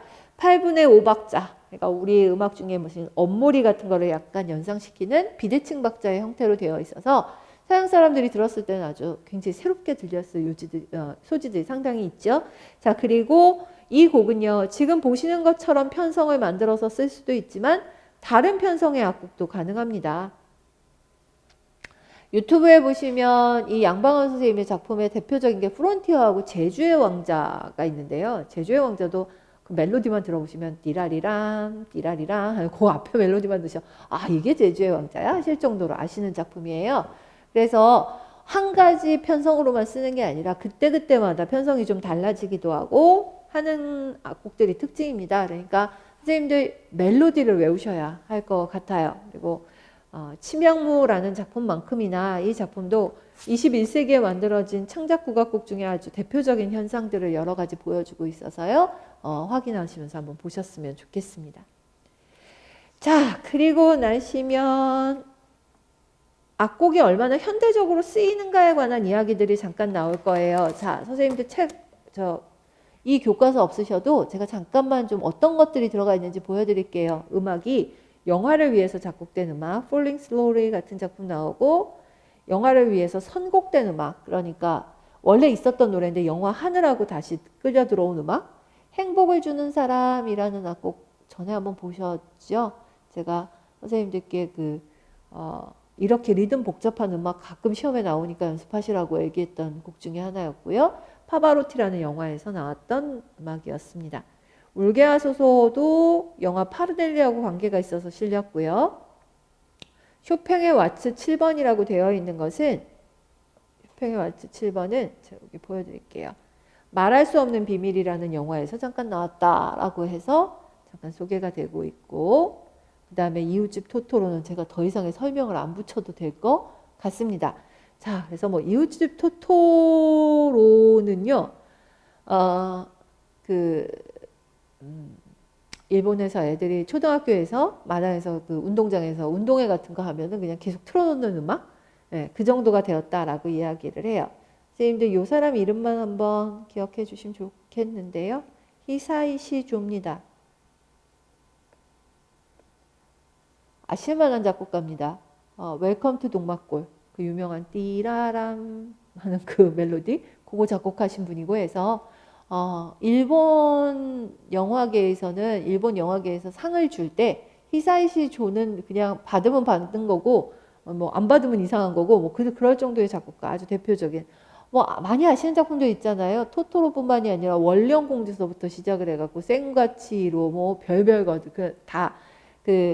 그 영화의 감독이 미야자키 하야오라는 사람이고요. 미야자키 하야오가 영화를 만들면서 애니메이션 계통을 만들면 다른 영화도 마찬가지지만 히사이시 조를 많이 영화 음악을 맡겨서 이렇게 기념비적인 작품들이 제법 있습니다. 히사이시 조 이름 정도는 기억하셨으면 좋겠습니다. 자, 그 다음에 오늘 보여드리고 싶었던 건 얘인데요. Stay With Me 하고 나오는 얘는 사실은 원래 있는 노래가 아니에요. 멜로디 살짝 보시면 빠밤 빠바바밤 빠밤 어디서 많이 본 건데? 라고 하시면 모차르트의 클라리넷 협주곡 2악장, 모차르트의 클라리넷 협주곡 2악장의 이 멜로디를 가지고요. 아주 올드 영화인데 아웃 오브 아프리카라는 영화 있었거든요. 지금은 TV에서도 잘 안 해주는 정말 옛날 영화인데, 아웃 오브 아프리카라는 영화의 배경음악으로 사용을 했던 그런 사례가 있어서 이 곡을 잠깐 소개를 하고 있습니다. 자, 클래식 음악을 가지고 가사를 새로 붙여서 만든 영화 음악이어서 저는 좀 보여드리는 거고요. 선생님들 이 멜로디 겸사겸사 보시면서 모차르트 클라리넷 협주곡 2악장 요거 하셨으면 좋겠습니다. 자, 앞으로 선생님들께 다시는 말씀 안 드릴 거고요. 오늘로 끝일 겁니다. 여기요. 게임 음악. 예전에 저희가 뭐 실생활에 사용된 음악 예를 들어봐라 라고 이야기를 하면 할 게 별로 없었어요. 뭐 광고 음악 뭐 이런 거 많이 보여드렸는데 21세기 교과서는 보시다시피 게임 음악을 소개를 드릴 정도가 되었다라는 거예요. 그리고 또 이 아침나라 교과서는 아주 선곡이 좋습니다. 처음에 바바예투인데요. 자, 출처는 있고요. 선생님들 바바예투는요, 이 교과서 아니고도 많이 보실 거예요. 그래서 제가 오늘 말씀드리고 바바예투는 오늘로 끝 이러고서 있는데요. 이 OST, 게임 OST 최초로 그래미상을 탔던 작품이기도 하고, 그러니까 뭐 당연히 대단하다라고 이야기를 해야 되겠죠.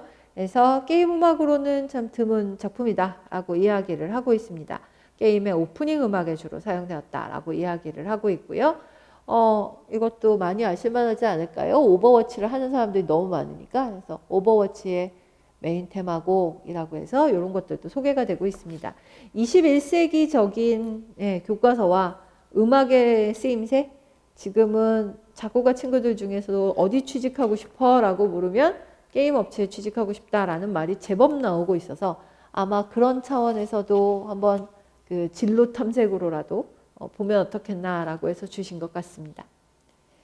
자, 이 정도는 그래도 웃고 지나갈 내용인데요. 이 교과서가 이제 뒷부분에서 저희 조금 뒷덜미를 잡는 게 있었어요. 선생님도 오늘 146페이지 한번 펴보셨으면 좋겠습니다. 144페이지 한번 펴보셨으면 좋겠습니다. 여기 이렇게 됩니다. 굉장히 매력적인 교과서예요, 저한테는. 왜냐하면 아까 오페라 때도 그랬지만 무슨 작품을 이렇게 하나씩 줬을 때 작품에 대한 배경과 작곡가 소개를 굉장히 잘 주고요. 그리고 형식 같은 것도 아주 꼼꼼히 소개를 하고 있습니다. 선생님들 론도 형식은 저희 교육과정에서도 형식 부분에 나오고 있는 거잖아요. 근데 어느 교과서가 이렇게까지 집요하게 론도 형식을 잘 소개를 해놨다면 저희가 이걸 안 보는 게 더 이상한 겁니다.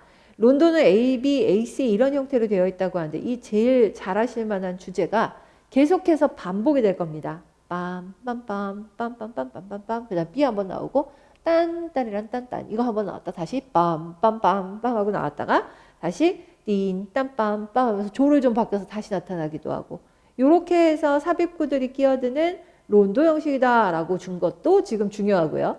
게다가 이쪽 한번 와보실까요? 오케스트라 총보도 줬는데요. 오케스트라 총보에 신경을 안 쓸래야 안 쓸 수 없는 게 하나 나오고 있어요. 선생님들 여기 보시면 COR 호른이라고 보시면 될 것 같고요. ES라고 붙었습니다. ES는 바로 E 플랫이라는 뜻입니다. 그리고 여기 트럼펫이 나왔습니다. 트럼펫도 ES, E 플랫입니다. 그리고 원래 트럼펫 쓰긴 쓰지만 얘는 협주곡이기 때문에 트럼펫 솔로가 하나 다시 나오고 있습니다. 이 플랫조 트럼펫이죠. 이 플랫조 트럼펫은요. 지금 선생님들께서 보고 계신 이 음으로부터 악보에서부터 실제로 단삼도 위의 소리가 납니다. 이거 확인 가능하시죠? 어차피 왼쪽 페이지에 주제 있잖아요. 그러니까 시, 미, 도, 미, 시 플랫, 미 플랫, 도, 미 플랫 이렇게 단삼도 위로 소리가 나는 성격을 가지고 있는 악기입니다. 자, 그래서 단삼도 위로 소리 나는 악기 더군다나 악보에 주었고 간단한 시험 문제 내시기에는 아주 괜찮지 않을까요? 그래서 이 플랫조 트럼펫을 쓰는구나. 저희가 일반적으로 지금 많이 사용하는 트럼펫은 B 플랫 트럼펫이지만 적어도 하이든 시절에는 이걸 썼구나 라는 것을 보실 수가 있습니다. 자, 이제 선생님들 외우셔야 될 악곡이 아주 많이 제시가 되고 있는데요. 보십시오. 베토벤 운명입니다. 사실 C마이너 교향곡 5번, 교향곡 5번 C마이너를 운명이라고 부르는 것은 좀 뜬금없다라고 말하는 사람들이 많아요. 별로 쓰는 표현은 아니라고 이야기를 해요. 자, 베토벤에 관한 설명 나왔고 5번 교향곡에 대한 설명도 나오고 있습니다. 그리고 귀가 안 들리면서부터 쓴 작품 중에 아주 대표적인 작품이다 라고 이야기를 하고 있는데요. 자, 마찬가지로 아침나라 교과서는 길게 줍니다. 악보를 빰빰빰빰 띠라라라라 빰빰 이렇게 나와가지고요. C마이너에서 1주제, E 플랫 메이저에서 2주제 나오는 거 확인하실 수 있습니다. 느린 악장이고 빠바밤 빠바바바밤 많이 들어보신 멜로디죠? 얘도 이렇게 들어보시다 보면 근데 얘가 변주곡 형식이구나 라는 것도 소개를 하고 있습니다. 3악장 어떻게 생겼는지 보시고요. 3악장은 스케르초로 썼습니다. 하이든과요. 모차르트와 베토벤의 교향곡 이건 다 교향곡 기준입니다. 1번까지는 3악장이 미뉴엣이었습니다. 미뉴엣, 트리오, 그리고 다카포로 돌아가서 다시 미뉴엣. 그에 비해서 베토벤은 2번 교향곡부터 3악장을 스케르초를 씁니다. 스케르초를 써서 훨씬 더 경쾌하고 빠르게 익살맞게 나가게 되죠. 자, 그래서 스케르초 악장을 보고 계십니다. 소나타 형식 악장도 나왔습니다. 많이 들어보신 멜로디가 보이실 거고요. 그래서 1, 2, 3, 4악장 주요성부터 나왔다라는 것 때문에라도 한번 봐주셔야 될 것 같습니다. 자, 이제 다음 페이지 환상교향곡입니다. 네, 역시 우리 교과서 특징대로요. 보시는 대로 1, 2, 3, 4, 5악장 환상교향곡은 5악장이고 1, 2, 3, 4, 5악장의 주요 멜로디들이 많이 소개가 되고 있습니다. 앞에 인트로덕션처럼 나오는 부분서부터 우리 잘 아는 고정악상 나오는 멜로디 나오는 부분 그 다음에 2악장이 무도회라고 되어 있는 가락과 3악장의 전원의 풍경이라고 되어 있는 이 악장들까지 지금 소개가 되고 있는 것을 보실 수가 있고요. 4악장이 없는 교과서가 많은데 4악장까지 쭉 소개가 되고 있습니다. 그래서 선생님들 악보 외우시고 그 줄거리 잡아서 외우시기에는 참 적합한 교과서 중에 하나다라고 보실 수 있습니다. 자, 그래서 얘 보셔야 되겠고 그 다음에 발표하셔야 될 작품이죠. 멘델스존의 바이올린 콘체르토, 바이올린 협주곡 E 마이너 작품입니다. 여기도 마찬가지로 3악장까지 아주 세세하게 소개를 하고 있습니다. 대개 선생님들 보시면 1악장은 많이 소개를 하고요. 압도적으로 교과서들이 요거 많이 소개하고 있죠. 딴딴 빰빰빰 요것만 많이 소개를 하고 있어요. 근데 경과 주제로 띠라리리 띠리 빠빰 이것도 나오고 그 다음에 이 주제 빰빰빰빰빰빰 많이 들어보신 멜로디들이죠. 전부. 그리고 카덴자까지. 카덴자라고 이야기를 하는 거는 오케스트라가 잠시 좀 쉬고요. 바이올린한테 너 혼자 해봐. 네가 할 수 있는 거 다 해봐. 라고 이야기를 해서 당시에 그 바이올리니스트들은 카덴자를 거의 기다렸다가 연주를 할 정도로 내가 이렇게까지 연주 잘하는 사람입니다를 보여줄 수 있는 아주 고난도의 연주를 하는 부분을 저희가 카덴자라고 이야기를 하고요. 그 카덴자가 끝나면서 재연부로 연결을 해서 1악장을 마치게 되어 있습니다. 자, 2악장 선율은 약간 멜로디가 좀 민요적이기는 한데요. 멘델스존이 꼭 뭐 민요적인 선율을 원래 쓰는 사람은 아닙니다만 느린 악장으로 구성을 하고 있고요. 3악장은 시작 부분부터 아주 바이올린이 터지는 느낌이 날 정도로 화려한 연주를 하게 될 거예요. 그래서 그렇게 되어 있는 악장입니다.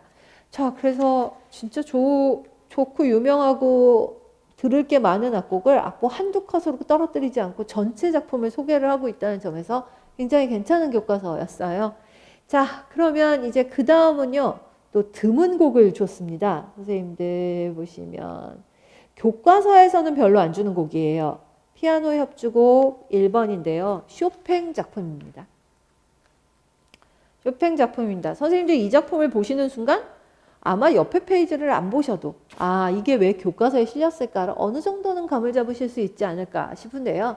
5년에 한 번씩 열리는 쇼팽 콩쿠르는 피아니스트들 무슨 올림픽이라고까지 이야기를 하죠. 쇼팽의 작품이 콘체르토 1번이 소개가 되니 당연히 조성진이 같이 사파로 등장을 할 거고요.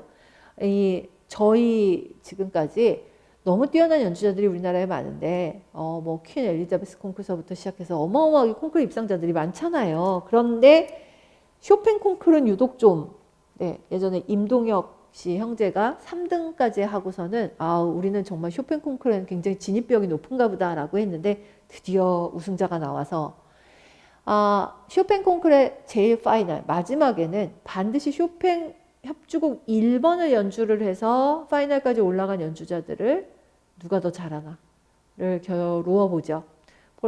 폴란드, 쇼팽의 고향이었던 폴란드에서 열리는 이 대표적인 어떤 작곡가도 아니고 쇼팽의 작품만 쳐서 쇼팽을 잘 치는 사람을 뽑는 콩쿠르는 피아노의 시인이라고 얘기를 하지만 너무나도 역사적으로 중요한 사람이기 때문에 이야기를 많이 합니다. 사실 이 작품이 좋으냐라고 하면 그건 또 얘기가 좀 그렇기는 한데 자 1번 피아노 협주곡 네, 굉장히 유명한 멜로디들이 많아서요. 선생님들께서도 많이 들어보신 곡일 거예요. 제가 예전에 듣기로는 클래식 틀어주는 FM 방송에서 1년 동안 리퀘스트를 받으면 가장 많이 올라오는 곡 중에 하나라고 그만큼 파퓰러 하거든요. 근데 교과서에서는 그동안 좀 보시기가 힘들었고 뭐 더군다나 무슨 그라우트 같은 데서는 잘 취급 안 하는 곡이죠. 약간 선율이 통속적인 느낌도 좀 있고 그러다 보니까 잘 취급 안 하는 곡인데 그럼에도 불구하고 이번엔 교과서에 특히 아침나라에 실렸습니다. 선생님들 잘 안 나오던 곡이니까요. 그리고 또 스토리가 있는 곡이니까 좀 봐주셨으면 좋겠습니다. 베르가마스크 모음곡이 나오는데요. 선생님들 베르가마스크 모음곡 하면 드뷔시의 작품인데 베르가, 마스크, 모음곡이니 당연히 여러 곡이 들어있을 텐데 라고 하시는데 저희는 이 곡만 많이 봤어요. 달빛. 이 곡만 많이 봤거든요. 근데 이 곡에 지금 4곡의 파스비에 또 미뉴에트 그 다음에 전주곡 하는 식으로 해서 실제로 4개의 곡이 연결되어 있다라고 하는 거를 아는 사람은 그동안 많지 않았다는 거예요. 그래서 잘 모르고 있었던 곡인데요. 겸사겸사 이번 기회에 이 모음곡의 특징을 좀 살리시면서 악곡들도 좀 보셨으면 좋겠습니다. 이래저래 좀 보셔야 될 악곡이어서 악곡이기도 하고 교과서여서 잘 됐다라는 생각이 좀 들었습니다. 자, 그 다음 페이지에 보시면, 자, 이거는 제가 뭐 교과 내용학 교재에도 있고 지금 교과서에도 있으니까 선생님들께 이 곡을 좀 보여드리고 싶어요. 쇼스타코비치, 옛날 같으면 교과서에 참 실리기 어려운 작곡가였던 그 흔히 말하는 구소련 체제에서 살았던 작곡가인데요. 이 사람의 영화 번지 점프부터 시작을 해갖고 영화 아이즈 와이드 샷이라고 하는 스탠리 큐브릭이라고 하는 아주 유명한 감독님의 마지막 영화이고요. 톰 크루즈 나오고 니콜 키드만 나왔으니까 당시에 굉장히 인기 있었던 영화인데 여기에도 소개가 됐는데 저희가 보통 이 작품을 재즈 모음곡이라고 하면서 그래서 들어보시면은 재즈 모음곡인데 왈츠라는 제목이 붙어 있어서 쿵닥닥 쿵닥닥 하면서 이 멜로디가 나와서요. 약간 왈츠 분위기라는 건 분명하게 나오고 있어요. 자, 그런데 우리가 보통 이 작품을 모음곡 2번이라고 이야기를 하고 있는데 사실은 모음곡인데 무슨 모음곡이냐? 버라이어티 스테이지 오케스트라를 위한 모음곡 그 중에서 왈츠 2번이다 라고 하면서 잘못된 작곡의 작품 제목 같은 것들도 정정을 하고 이 곡이 어디에 나타났는지도 설명을 하면서 쇼스타코비치라는 현대 작곡가의 작품을 소개를 했습니다. 특히 쇼스타코비치 설명하면서 러시아의 사회주의 정책과 관계가 있는 사람이다 이런 이야기들 나오고 있고요. 또 민족주의적인 작품이면서 사회적인 작품을 많이 만들었다라고 이야기를 하고 있습니다. 작년 시험에 쇼스타코비치 이야기가 나오니까 갑자기 무슨 그라우트니 뭐니 하는 외래 책들을 막 이렇게 보였는데요. 보시다시피 다 교과서 안에 답이 있었습니다. 이 사람의 작품은 약간 민족주의적인 작품도 있고 사회주의적인 작품도 있다라는 정도 확인하시면 될 것 같습니다. 자, 그 다음에 안익태 선생님의 환국환상곡이 나왔는데요. 이 교과서 아니어도 얘는 정말 볼 기회가 많아서 여기서는 좀 넘어가도록 하겠습니다. 자, 선생님들 뭐 보신 중에 굉장히 미덕이 많은 교과서입니다. 보신 대로요. 악곡은 길게 소개가 되어 있고 또 그 다른 교과서에 없는 악곡들도 많고 또 특히 가창곡 같은 경우에는 반주가 붙어 있어서 활용해 보실 것도 많고 이래저래 보실 게 많은 교과서였어요. 그래서 이 교과서는 개인적으로 한 권 정도 가지고 계셨으면 좋겠다라는 생각을 하기도 했었는데요. 반주도 보시고 또 노래가 끝까지 소개되어 있으니까 앞에만 짤막하게가 아니고 음악도 한번 들어보시고 하셨으면 좋겠습니다. 선생님들께 가끔 그 말씀을 노래를 언제 듣고 있느냐 시간이 없다. 노래 하나하나 확인하니까 너무 걸린다라고 말씀들 하셨는데 오늘 보신 악곡들 중에서 이렇게 뭐 영화 음악이나 뮤지컬 같은 경우에는 한번 들어보신 거랑 안 들어보신 거의 차이가 굉장히 크고요. 파퓰러한 선율들은 그런 힘이 있어요. 귀에 와서 금방 붙어서 이렇게 좀 덜 고생하세요. 다른 것들보다. 나중에 실기하실 때 생각해서라도 잠깐 뭐 지금 거기에다가 그 강의 내용을 잠깐 스탑하시고 다른 창 열으셔서 바로바로 한번 노래를 확인해 보시는 것도 방법이 될 것 같습니다. 처음에 이 강의를 유튜브에서 하면서도 제가 의도했던 것도 그 자리에서 한번 잠깐 강의 세우고 누군가가 지금 교과서에 나와 있는 노래를 한번 찾아서 들어주면 얼마나 효과가 좋을까 뭐 이런 생각 했었는데요. 그런 시기에 가이드로는 아주 좋을 교과서예요. 그래서 한번 해보셨으면 좋겠습니다. 자, 그러면 저는 오늘 이 교과서 여기까지 해놓고요. 바로 아침나라 고등학교 교과서로 연결을 좀 해드리도록 하겠습니다. 고생하셨습니다.